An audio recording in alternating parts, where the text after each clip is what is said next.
Alors qu'il finira sa mission sur terre, Père, glorifie-moi de la gloire que j'avais auprès de toi avant que le monde fût.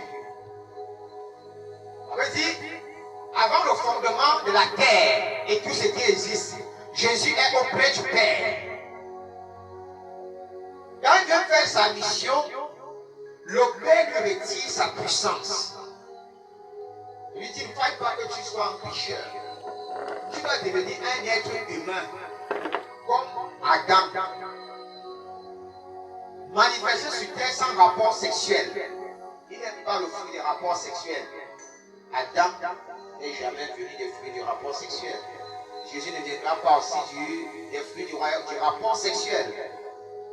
Voilà pourquoi la conception de Marie sera miraculeuse, par les rapports sexuels, comme Adam. Voilà pourquoi Jésus est aussi appelé le second Adam.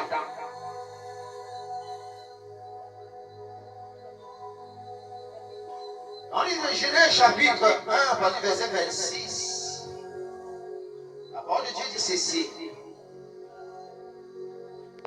Créons l'homme à notre image. Il s'agit ici du Père, du Fils et du Saint-Esprit. Remarque très bien. Genèse chapitre 1, au niveau des premiers versets. Au commencement, je créai les cieux et la terre. La terre était informe et vide. Il y avait les ténèbres à la surface de l'abîme. Et l'Esprit de Dieu se mouvait au-dessus des eaux. Au verset 26, tu ne comprends plus parce que là tu es perdu. Toi qui es toujours que Jésus est le Père. Au verset 26, il est donc dit, pourquoi il t'a dit, baptise au nom du Père, du Fils et du Saint-Esprit, dit, puis Dieu dit, faisons l'homme à notre image. Faisons l'homme à notre image. Si Jésus était le Père, elle dit ceci, je fais l'homme à mon image. Maintenant, lorsque tu reviens dans le livre de Proverbes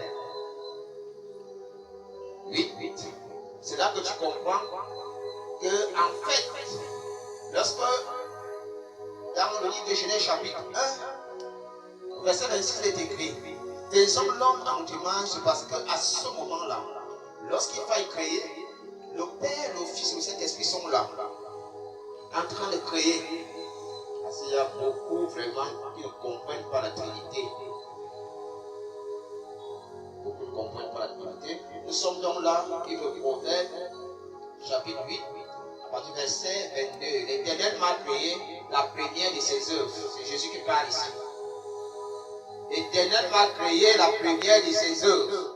Avant ses œuvres les plus anciennes, j'ai été établi depuis l'éternité, dès le commencement, avant l'origine de la terre.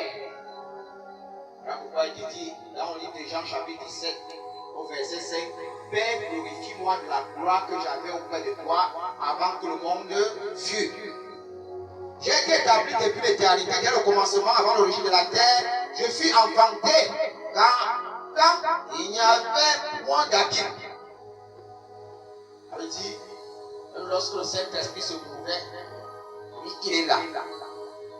Genèse chapitre 1. Je fus enfanté quand il n'y avait point d'abîme, point de source chargée d'eau, pas de nuages. Avant que les montagnes soient affermies, avant que les collines existent, je fus enfanté.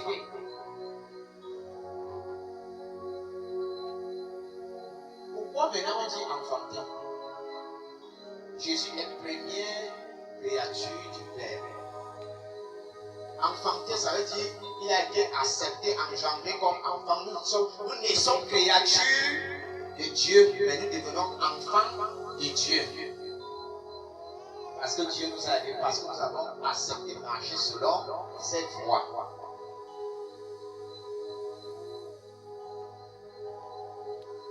Il n'avait